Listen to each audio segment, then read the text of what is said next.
Y continúa este melodrama sobre los salarios de los ministros de la Suprema Corte de la Nación. Ahora los integrantes del Poder Judicial tendrán que resolver la queja que impuso la presidencia y la mayoría de Morena en el Senado en contra de la suspensión que otorgaron los propios jueces para invalidar la reducción de su salario. Nada ni nadie por encima de la Constitución, sostuvo el ministro presidente de la Suprema Corte, Luis María Aguilar, frente al presidente de México, que estaba ahí en medio de un torbellino causado entre los dos poderes por la ley de remuneraciones. Al rendir su cuarto y último informe de labores, el también presidente del Consejo de la Judicatura Federal defendió la independencia del Poder Judicial. Si un juez no goza de condiciones de independencia, deja de ser juez para convertirse en mandadero. Dice, estuvo duro, Luis María Aguilar estuvo realmente duro. Nada por la fuerza, todo por la razón y por el derecho, enfatizó el ministro presidente Luis María Aguilar, dirigiéndose al presidente de la República. Su presencia, señor presidente de la República, en este Tribunal Constitucional, al igual que la presencia de los que integramos esta Suprema Corte en su toma de protesta, es expresión de la normalidad democrática con la que estamos obligados a conducirnos quienes representamos a las instituciones del Estado mexicano. Lo que mantiene la regularidad de la República es el derecho y el respeto, haciendo una evocación al mismísimo Juárez. En estos momentos en los que el país se plantea construir los caminos para la paz, la equidad y la prosperidad, es preciso destacar que esas condiciones son, como lo ha dicho usted, señor presidente, frutos de la justicia. Por lo tanto, es menester fortalecer a las instituciones que imparten justicia. Lo que mantiene la regularidad de la República es el derecho y el respeto. Así nada más, la independencia judicial no está en riesgo. El Poder Judicial de la Federación mantiene su fortaleza y solidez. Esto lo declara una mujer que fue parte del otro lado, ¿no? Que es Olga Sánchez Cordero, que ahora está del lado del Ejecutivo y que en otro tiempo estuvo del lado del Poder Judicial y que fue una de las máximas representantes por muchos años en la Suprema Corte de Justicia de la Nación. Y dice Olga Sánchez Cordero que es constructivo y tiene fundamento constitucional el mensaje del ministro presidente de la Suprema Corte de Justicia de la Nación, Luis María Aguilar. A él le toca una especie como de bisagra. Sí, pero aparte no lo está haciendo. O sea, finalmente está dejando que Andrés Manuel golpee todos los días a la Suprema Corte de Justicia, y Olga Sánchez Cordero representa lo que Andrés Manuel no quiere en un ministro de la Corte, ¿no? O no entiende. O no entiende. Está la pensión, ¿no? Esta idea que nuevamente digo, a ver, el problema no son los salarios, son lo que le envuelve al puesto, ¿no? Ella, Olga Sánchez, dice, voy a donar mi salario de 107,000 pesos, que es lo que va a ganar un secretario de Estado, pero tiene la pensión, que son 240,000 pesos, y no está mal. O sea, si finalmente eso era el perfil del puesto como ministro de la Corte, pues así estaba la ley. Pero seguimos escudándonos atrás de una discusión de los salarios cuando realmente los problemas van mucho más allá de lo que están ganando. Es tan sencillo como esto. Si el presidente de la República puede influir en los salarios que ganen los ministros y magistrados en el Poder Judicial, mañana intervendrá en procesos de carácter legal. Y ahí vendrá un intervencionismo que no es deseado en una república en donde sabemos que desde que somos república hemos tenido esa intervención. Y el mensaje del presidente de la Suprema Corte ayer repitió muchas veces la palabra respeto. Le piden respeto cuando son dos poderes iguales. Hay que recordar que el Poder Ejecutivo y el Poder Judicial ante el Estado mexicano tienen el mismo nivel. Sí, ¿no? Hay que recordar que la república está basada en un trípode: el Poder Legislativo, el Poder Ejecutivo y el Poder Judicial. Y yo diría, en una mesa de 4 patas en el siglo XXI, porque la pata que falta eres tú. Es la sociedad mexicana que tiene que tener una posición protagónica, importante, en la conformación y en la serie de decisiones que se irán tomando para hacer de este país un mejor lugar en donde vivir. Morena expulsó al periodista Juan Cepeda, que acabamos de hablar con él esta semana, de la Comisión de Justicia del Senado. En el centro de una acalorada confrontación entre PRD, PAN y Morena, Cepeda calificó esta decisión como un un verdadero atropello. Bueno, ¿qué es lo que hace una aplanadora? Pues atropellar.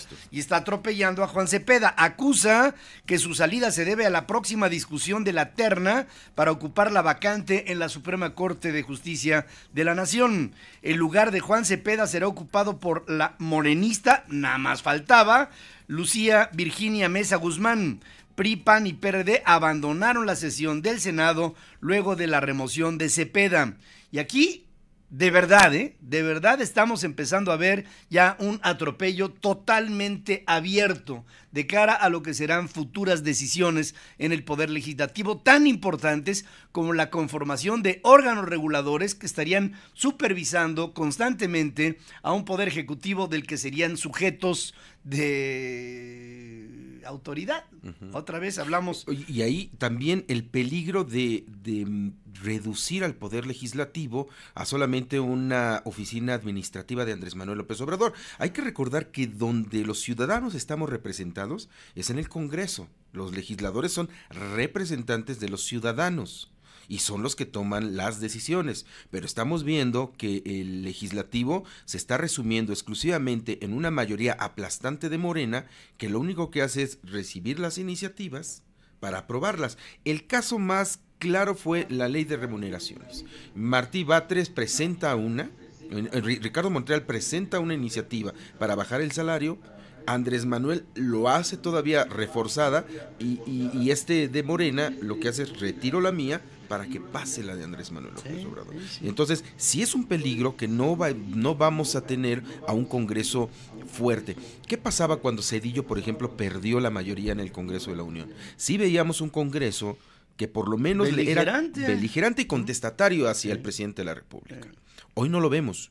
¿Por qué? Porque no vemos partidos políticos sólidos. ¿Quién está en el Senado de la República por el Partido Acción Nacional? Moreno Valle, que sabemos cómo negocia. Entonces, ¿a qué momento lo vas a ver?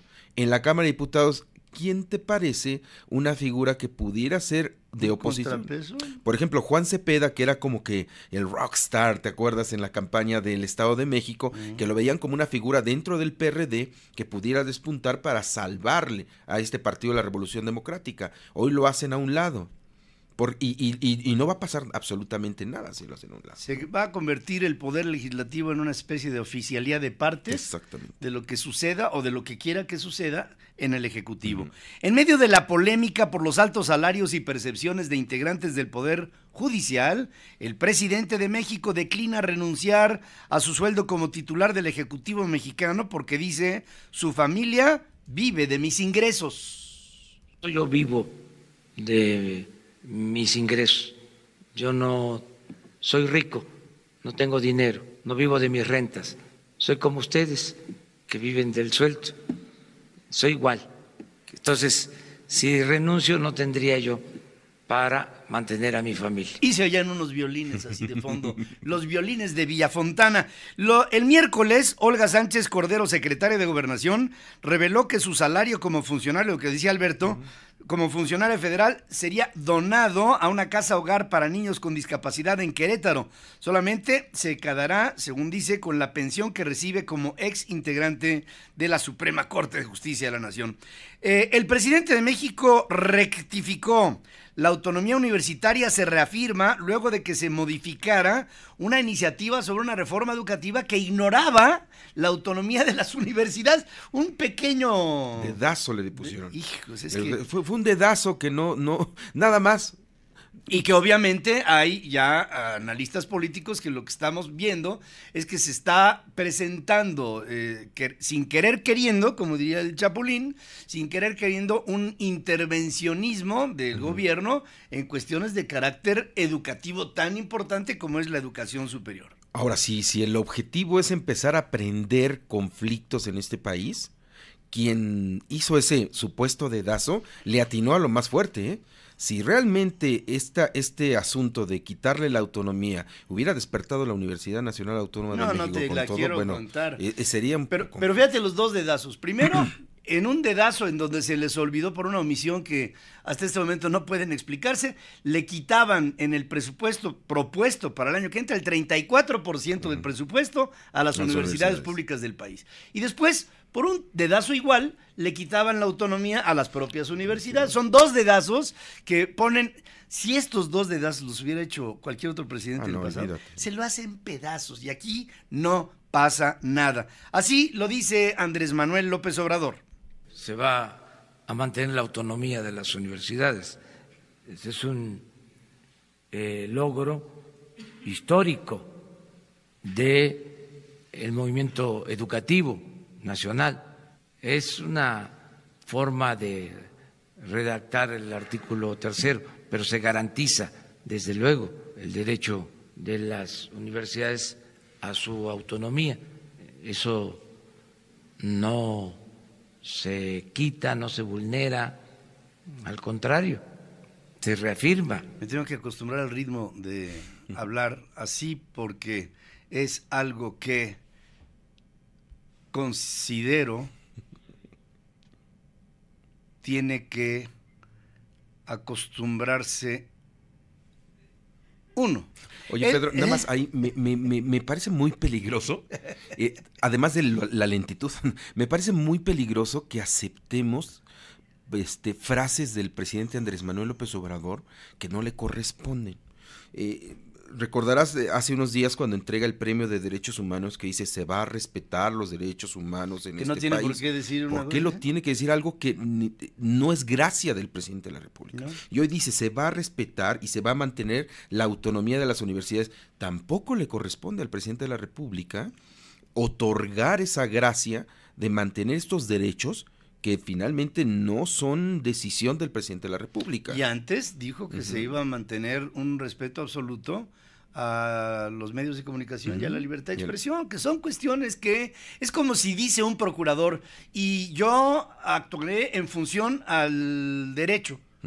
Pues es que, ¿qué esperabas? ¿Que actuaras en función al chueco? Pues, ¿O de qué estamos hablando? Y acuérdate que hasta le aplaudían. Bueno, y le seguirán aplaudiendo, por lo que me estoy dando cuenta. El dinero de los contribuyentes no se irá por el caño de la corrupción. Se utilizará para el crecimiento económico y el desarrollo, con especial atención a los más pobres, dice el presidente de la República cuando se refiere a algo que va a pasar el sábado.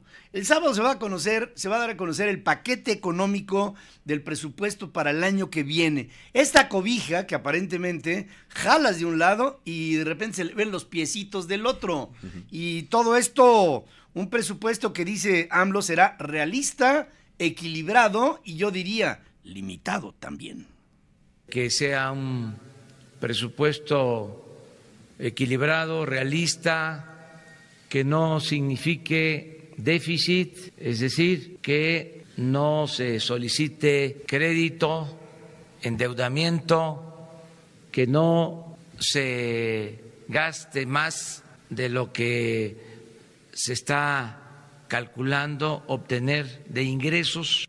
Y ahí está calculado también los 250,000 millones de pesos que se van a sepultar del nuevo aeropuerto de Texcoco, pero después de todo, esa es pecata minuta, hombre, si eso no hay ningún problema. Hay que acotar que el paquete económico del año que viene excluirá cambios tributarios e incluirá un superávit primario del 1% del Producto Interno Bruto, según pretende la Secretaría de Hacienda y Crédito Público. La Cámara de Diputados acordó cambiar su calendario de sesiones ordinarias para desahogar en tiempo y forma la aprobación del paquete económico para el ejercicio fiscal del año que viene. El paquete será entregado el próximo sábado y deberá incluir la ley de ingresos y el proyecto de presupuesto de egresos de la Federación para el año por venir y los criterios generales de política económica del gobierno, que prevé que la Cámara de Diputados apruebe la ley de ingresos antes del 24 de diciembre. El Congreso de la Unión deberá ratificar el paquete económico en su conjunto a más tardar el 31 de diciembre. ¿Para qué cambian el calendario? Si de todas maneras lo van a aprobar como se los están mandando. Sí. Yo no veo ninguna crítica que vaya a salir ahí Martí Batres con toda la experiencia y el conocimiento que debe de tener en economía para hacer un análisis del presupuesto.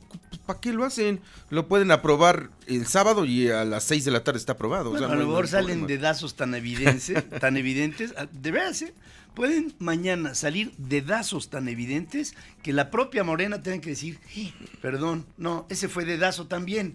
Entonces hay dedazos, errores, omisiones y procesos que aparentemente no se toman en cuenta, y después cuando salen los trapitos al sol y se ve ante el respetable del país y los analistas, todo, entonces empiezan las críticas y dicen, de verdad, se me había pasado.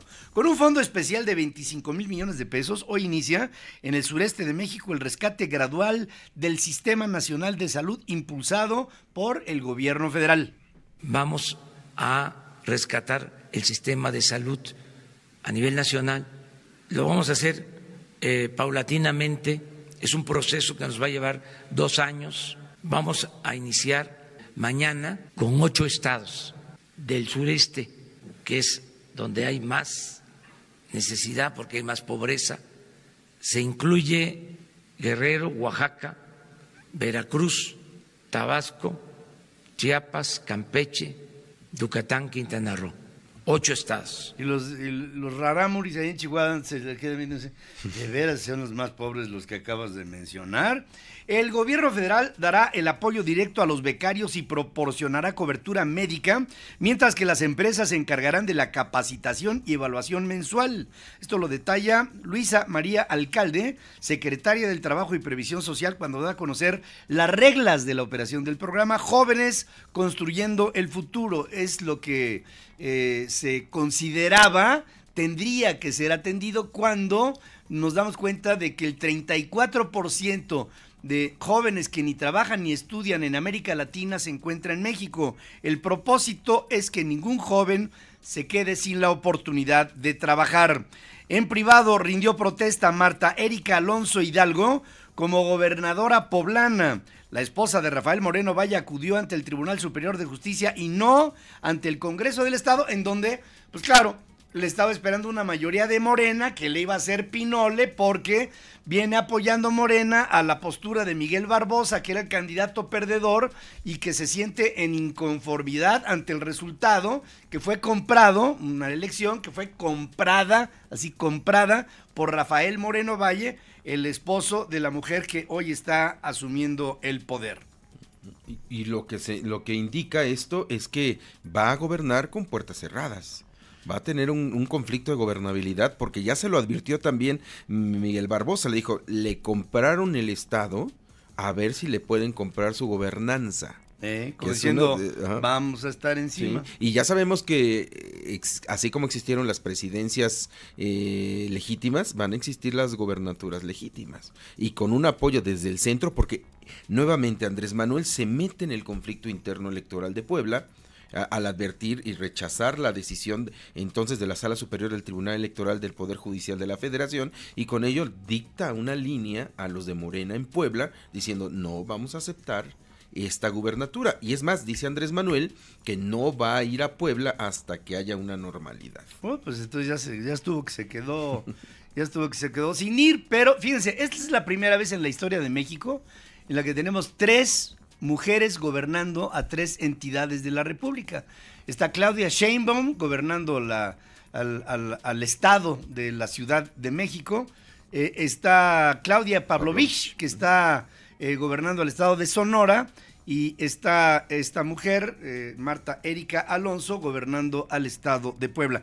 El Consejo General del Instituto Electoral de la Ciudad de México declaró oficialmente la pérdida de los derechos y prerrogativas del partido Nueva Alianza en el ámbito local e inició el proceso de liquidación una vez agotados todos los recursos legales. En los comicios pasados, Nueva Alianza no alcanzó ese 3% requerido del padrón y entonces con ello perdió este derecho. El escritor, periodista y fundador del periódico La Jornada, Carlos Payán, recibirá la medalla Belisario Domínguez el próximo 19 de diciembre. La familia del difunto Julio Scherer García declinó la presea también otorgada al creador de la revista Proceso. Esta será la primera vez que la presea será entregada por el Senado con el presidente López Obrador como invitado de honor. Los tenedores de bonos del nuevo aeropuerto fallido nuevo aeropuerto de Texcoco y el gobierno de México llegarán a un punto de acuerdo, según prevé José Oriol Bosch, director general de la Bolsa Mexicana de Valores. Advierte que si no se alcanza un convenio, van a pasar los años y si se deja de construir el nuevo aeropuerto, se van a activar demandas. Hay que recordar que por tercera vez los tenedores de bonos rechazaron otra vez la propuesta de López Obrador sobre la renegociación de este tributo al dispendio, que es esta obra fallida del nuevo aeropuerto en Texcoco. Argumentaron volatilidad e insuficiencia para compensar la caída esperada en el volumen de pasajeros del Aeropuerto Internacional Benito Juárez por la apertura de aeropuertos alternativos, Toluca, Santa Lucía y el propio Benito Juárez. Así como están las cosas, fíjense, en los próximos 20 años, la humanidad va a volar con el doble de pasajeros de como vuela hoy, en los próximos 20 años. Imagínense ustedes, con esos volúmenes, tener un aeropuerto proyectado a 20 años en Santa Lucía. De verdad que no me lo puedo ni siquiera imaginar. Sin el nuevo aeropuerto, los pasajeros evitarán pasar por México, según alerta la Asociación del Transporte Aéreo Internacional. Panamá, Houston, Dallas aprovecharán esta coyuntura para convertirse en aeropuertos alternos. La Ciudad de México es la segunda economía más importante de la región y es un eje fundamental para el transbordo y conexiones, y va a ser un problema serio, muy serio, según estamos todos viendo, que es evidente que lo que va a pasar en México es que se lo van a brincar. A la capital de la República Mexicana se la van a brincar los pasajeros.